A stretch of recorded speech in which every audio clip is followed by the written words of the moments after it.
అరుణ నమస్తే మేడం. చెప్పమ్మా. నా పేరు అరుణ మేడం. మేము రాజంపేట నుంచి వచ్చాము. 2019లో వచ్చినాం మేడం ఇక్కడికి. అప్పటికి మాకు పెళ్ళయి 5 years కంప్లీట్ అయిపోయింది. ఏ హాస్పిటల్లో చూపించుకున్నా కూడా మాకు 5 years అయింది కదా, ఇంకా ఐయుఐ కానీ ఐవీఎఫ్ కానీ చేపించుకోమని చెప్పినారు మేడం. కానీ ఒకరి దగ్గరే వద్దు, సెకండ్ ఒపీనియన్ కూడా ఉండాలి అనేసి మా మా అమ్మ చెప్పింది. నెల్లూరులో ఉన్నారు ఆండాల్ మేడం అనేసి. ఇక్కడికి వచ్చిన తర్వాత నీకు ట్యూబ్ బ్లాక్ ఉందమ్మా, అది క్లియర్ అయితేనే మీకు వస్తుంది. కానీ ఫస్ట్ నేను వచ్చినప్పుడు మీరు నన్ను ఒక మాట అడిగారు, నీకు పిల్లలు పుడతారని నీకు నమ్మకం ఉందా? ఎందుకు మేడం అలా అడుగుతున్నారు అని నేనంటే, లేదమ్మా నువ్వు చెప్పు, నీకు నమ్మకం ఉందా నీకు పిల్లలు పుడతారా? అవును మేడం నాకు నమ్మకం ఉంది, నాకు ఏదైనా ప్రాబ్లం ఉంటుంది, అది క్లియర్ అయితే నాకు ఖచ్చితంగా పిల్లలు పుడతారు అని నేను చెప్పాను. ఓకే అమ్మా అని చెప్పి మీరు స్కాన్ అవన్నీ చేసి ట్యూబ్ బ్లాక్ ఉందమ్మా, లెఫ్ట్ సైడ్ ఒక్కటే బ్లాక్ ఉంది, అది క్లియర్ అయిపోతే మీకు ఖచ్చితంగా కన్సీవ్ అవుతారని చెప్పారు.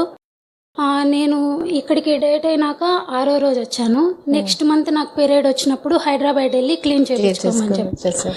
నేను నెక్స్ట్ మంత్ వచ్చినప్పుడు వెళ్ళి క్లియర్ చేయించుకున్నాను. నెక్స్ట్ మంత్ నాకు ప్రెగ్నెన్సీ వచ్చింది. అసలు ఎవరైతే నమ్మలేదు, ఐవీఐ చేపించుకోవాలనుకున్న వాళ్ళు 1 month ట్రీట్మెంట్తో కన్సీవ్ అవుతారనేసి 9 months కూడా నాకు ఫ్రీగా ఉంది మేడం. ఏ కాంప్లికేషన్స్ లేవు కదా. ఇక్కడికి వచ్చిన తర్వాత నాకు మామూలుగా అయితే నడుము నొప్పులు అట్లా ఉండేది మేడం, ఇర్రెగ్యులర్ పీరియడ్స్ అట్లా ఉండేది. 1 monthకే నాకు మెడిసిన్ అయితే ఏమి ఇవ్వలేదు ఎక్కువ. ముందు నీకు బాడీ హీట్ ఉందమ్మా, అది తగ్గాలి, అది తగ్గిన తర్వాతే నీకు నిలబడుతుంది, ఒకవేళ వచ్చినా కూడా నిలబడుతుంది, బాడీ హీట్ తగ్గకపోతే మీకు నిలబడదు అని చెప్పారు. ఆ 1 monthకే నాకు నడుము నొప్పులు కాళ్ళ నొప్పులు అవి తగ్గాయి. డైట్ అది చేసినావా? డైట్ చేశాను madam. Exercise, breathing exercise, butterfly exercise, బాదము అవన్నీ తీసుకున్నాను మేడం, క్యారెట్, ఫ్రూట్స్ అవన్నీ. దానివల్లే నాకు తొందరగా వచ్చింది. ఇదంతా చెప్తున్నారు, ఇదంతా చేస్తే వచ్చేస్తా ఏం వస్తుంది అనుకోలేదా? లేదు మేడం. సో డైట్ అంతా కూడా ఇష్టంగా చేసావు? ఇష్టంగానే చేశాను మేడం. అదే. ఇంకా నీకు నాకేదో ప్రాబ్లం ఉంది, అది క్లియర్ అయితే వచ్చేస్తుంది అనుకున్నావు, నమ్మకం ఉంది కాబట్టి అది క్లియర్ అయిపోయింది. నేనైతే ఆ మంత్ అస్సలు మేడం ఇంటి దగ్గరే లేను మేడం, నేను తిరుగుతానే ఉన్నాను. అయితే ఒకటి చెప్పారు, ఈ నెల నాకు డేట్ వచ్చేస్తుందేమో, అది ఉండకూడదు అని చెప్పారు.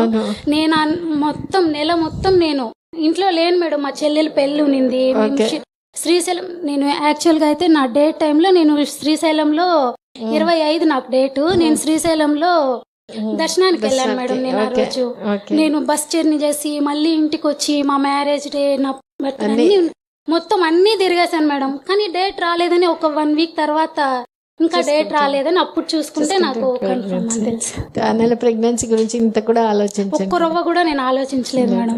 అంతకుముందు ఆలోచించేదాన్ని. అంతకుముందు డేట్ అయితే కొంచెం ఫీల్ అయ్యేది. 5 years మా చెల్లెలు పెళ్లికి చెప్పడానికి వెళ్తే ఒక ఆమె అడిగింది, ఇంకేం పుడతారు అని. నాకు పుట్టరా నువ్వు చూసావా అంటే, ఏమైంది ఇంకా 5 years అయింది కదా, ఇంకేం పుడతారేమో అనేసి నేను ఏడ్చాను ఆ రోజు. కానీ నాకు అప్పటికి నా బేబీ నా పొట్లో ఉంది, నాకు తెలీదు. అంతే కదా. ఏడ్చి తర్వాత వదిలేసినావు? వదిలేసాను మేడం. నేను మ్యారేజ్ 16 అయిపోయింది, మ్యారేజ్ ఆగస్ట్ 16 పెళ్ళి అయిపోయింది. నేను ఇంటికి వచ్చాను. నేను ఆ రోజు ఆ నెల 21 మా మ్యారేజ్ డే, అప్పటికి 5 కంప్లీట్ అయ్యి 6 వచ్చింది. 25 నేను శ్రీశైలం వెళ్ళొచ్చాను, మళ్ళీ కన్ఫర్మ్ అయిపోయింది మేడం. ఇది చాలా ఇంపార్టెంట్ ఫీడ్బ్యాక్. ఎందుకంటే చాలాసార్లు మనం ఎదురు చూసినప్పుడు, ఇందాక అనుకున్నాం, ఎదురు చూసినప్పుడు అది రాదు.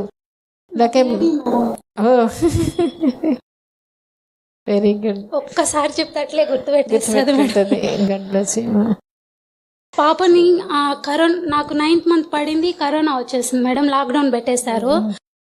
ఇంకా లేదు నేను ఇక్కడికే వస్తానంటే, లేదమ్మా మీరు రావద్దు, మీకు బయట నీళ్లు కూడా దొరకడం లేదు, ఇబ్బంది పడతారనేసి వద్దన్నారు. వద్దంటే ఇంక నేను అక్కడే చేర్చుకున్నాను మేడం. కానీ మీ వీడియోలు అవన్నీ చూస్తా అన్నాను మేడం. నేను డెలివరీ టైంలో అసలు నా కంట్లోంచి నీళ్లు కూడా రాలేదు మేడం. నేను అంత స్ట్రాంగ్ అయిపోయినావు. ఫస్ట్ పెయిన్ వచ్చినప్పుడు వెళ్ళాను, వెళ్తే అవి ఉడుకు వల్ల అని చెప్తే వచ్చేసాము. మళ్ళీ సాయంత్రం వెళ్తే మళ్ళీ అట్లే చెప్పారు, ఇంకా 1 వీక్ ఉందనేసి. ఇంకా ఇంటికి వచ్చాను, నేను రాను ఇంకా హాస్పిటల్కి, పెయిన్స్ ఎక్కువ వచ్చిందాక నేను రాను, మళ్ళీ వెళ్తే వాళ్ళు పంపిస్తారు అనేసి. సాయంత్రం 4 నుంచి 7 వరకు చూసి వెళ్ళాము. వాళ్ళు వెళ్తే మళ్ళీ ఇంటికి పంపించినారని 12:40 వరకు నేను వెళ్ళలేదు. నేను ఇంకా నా వల్ల కాదనుకుంటే నేను వస్తాను అనేసి వెళ్ళలేదు మేడం.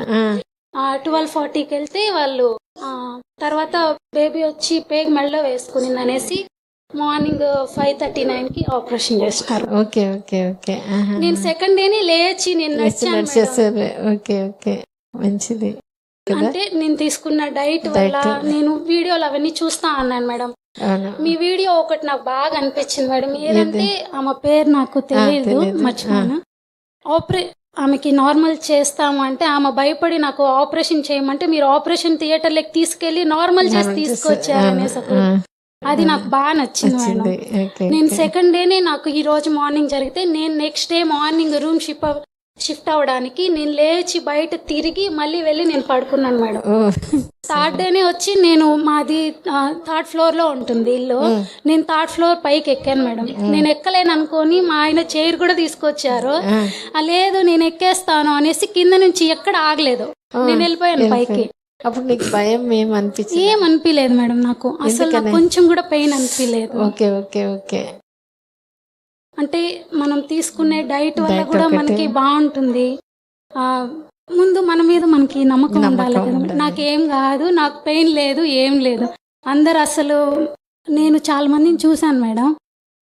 4th డే వచ్చి మా ఫ్రెండే ఉంది, తనకి C-సెక్షన్ అయిన తర్వాత 4th డే లేచి నుంచో పెడతా ఉంటే నేను చేశాను, తను లేయలేకపోతా ఉంటే అట్లా ఉంటుందేమో అనుకున్నాను. కానీ లేదు నాకేం కాదు, నేను లేస్తాను అనేసి నేను సెకండ్ డేనే లేచి నడిచి జడే వేసుకొని పాపకు కూడా సెకండ్ డే నుంచే నేను ఫీడింగ్ ఇచ్చేసాను. Very good very good. Okay. అందుకని ఇప్పుడు సెకండ్ బేబీకి కూడా ఇక్కడికే వచ్చా మేడం, చూపించుకోవాలనేసి. వెరీ గుడ్, మంచిది. పాపను కూడా 11వ నెలలో తీసుకొని వచ్చి మీకు చూపించి పాపని తీసుకొని పోయినాం మేడం. పాపకి 11 months ఉన్నప్పుడు వచ్చాం మేడం ఇక్కడికి. ఓకే, చాలా సంతోషం. ఈసారి కూడా మంచి బిడ్డగా తీసుకుంటా. మంచి బిడ్డ మేడం, ఒక్కసారి చెప్తే అస్సలు మర్చిపోదు, చెప్తూనే ఉంటుంది మళ్ళీ విషయం. ఓకే మా, గాడ్ బ్లెస్. మేడం.